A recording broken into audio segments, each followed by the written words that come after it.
i-adjust ang transaction fee sa inyong e-loading machine?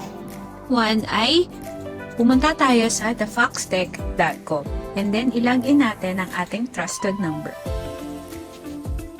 Pagka-login ay i-click sa upper left yung menu button.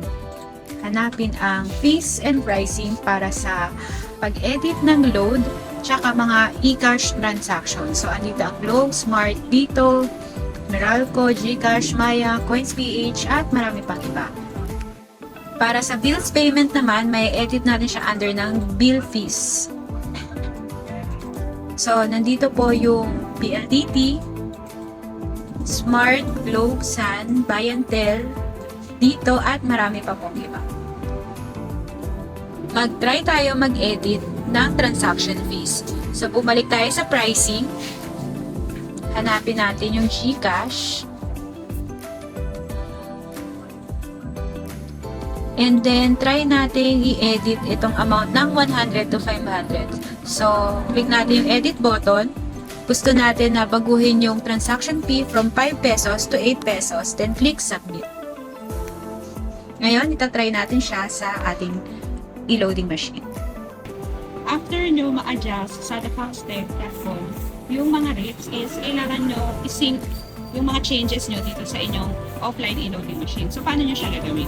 Kailangan muna natin i-disable yung kiosk mode niya. So, paano natin i-disable? I-open ang inyong machine at hanapin, kakain ang power at volume button. So, andito siya sa part na to, malapit sa camera. So, pindutin ang power button ng isa. Then, wait tayo ng mga 2 seconds. Pindutin ulit ng isa yung power button. Then, sundan ng volume up button. Okay? So, power, volume. So, yun po yung pagkasunod-sunod na dapat natin pindutin para lumabas po yung mga secret buttons natin. In case po na hindi ito lumabas, ay ulitin nyo lang. So, click nyo lang yung sync settings. Para sa mahihina yung signal is hindi siya totally mag-a-update. So, another way is i-connect muna sa internet. So, click ko yung power button, then another power button, then volume up. Yan. Kung hindi siya nag-sync sa unang try nyo dito sa button na to, connect nyo muna yung tablet sa internet para mas madali sa kanya makapag-sync. So, connect nyo lang sa internet provider nyo. So, yung sa akin is naka-connect na siya. And then, once na connected na siya, balik po kayo doon sa the Fox tablet nyo. And then, click ulit sync settings.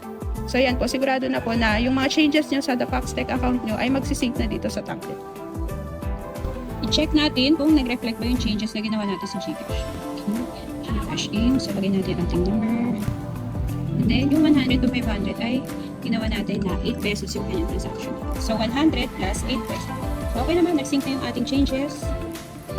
Kung may katanungan pa kayo, ay i-comment nyo lang po sa video na to at sasagutin po natin yan sa ating next video. Don't forget to follow our page, Era Computer Center. Maraming salamat mga kanegosyo.